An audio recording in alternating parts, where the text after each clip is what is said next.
I want to thank Study IQ.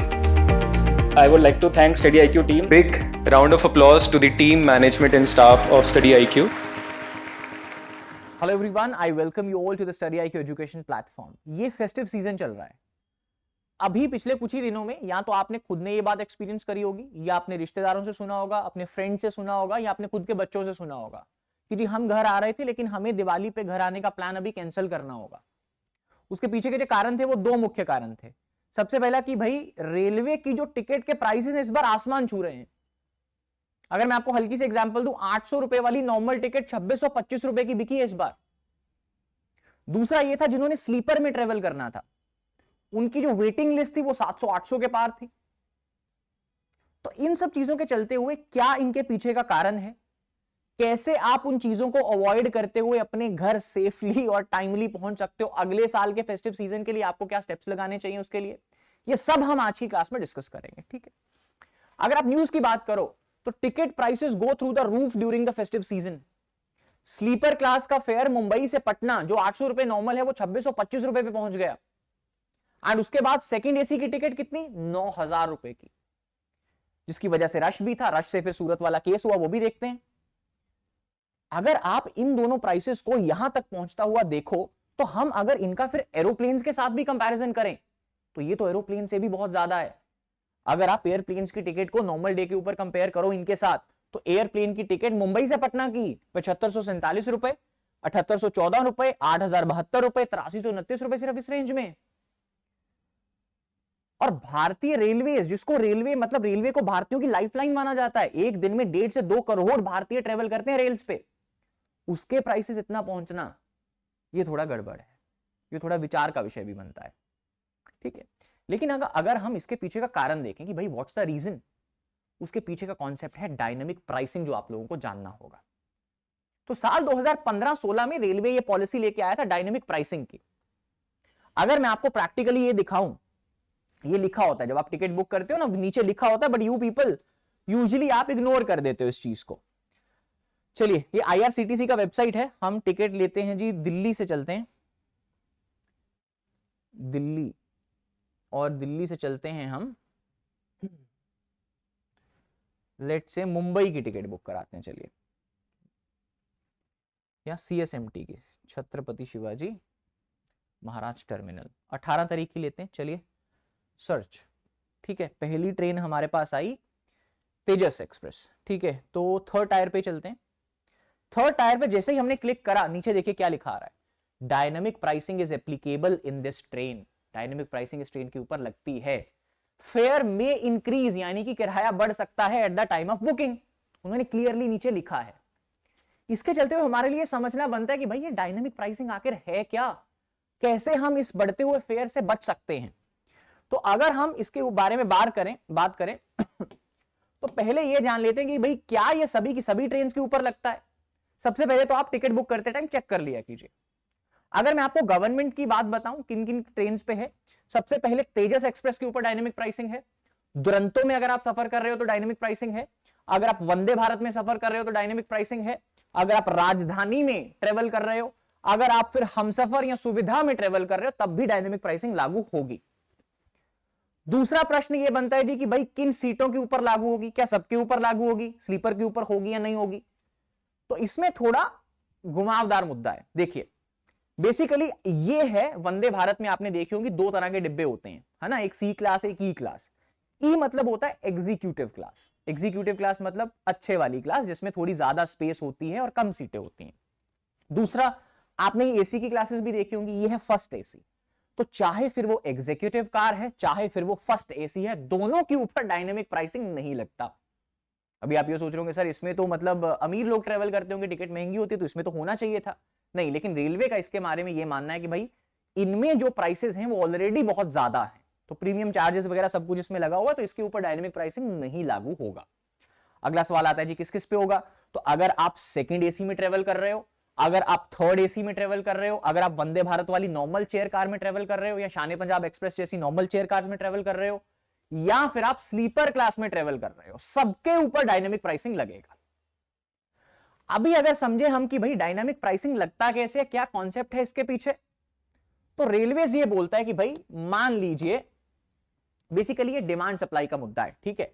Railways का ये मानना है कि भाई मान लीजिए हमारी कोई ट्रेन है जिसमें 100 सीटें हैं, ठीक है, और एक सीट का प्राइस लेट से दिल्ली से मुंबई हम मान लेते हैं जी, वो बोले भाई 1000 रुपए की टिकट है, ठीक है।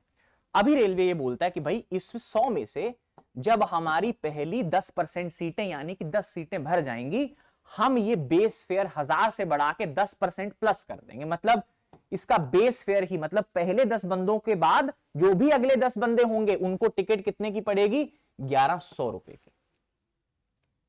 तो 20 जो अगले 10 बंदे होंगे 20 तक, उनको 1100 रुपए की।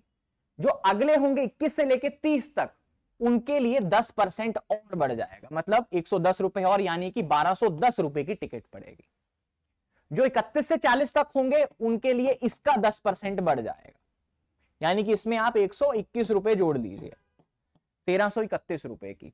जो अगले 50 तक होंगे उनके लिए 10% और बढ़ जाएगा, मतलब इसमें आप 133 रुपए जोड़ लीजिए, यानी कि 1464 रुपए। तो मतलब कितने तक पहुंच गए हम, 50% तक पहुंच गए। जब आपकी 50% सीटें हमारी फिल हो जाएंगी, उसके बाद हम डिमांड के बेसिस पे देखेंगे, या तो अगली फिर 50 से लेके 100 तक के लिए 1464 रुपए का प्राइस ही चलेगा।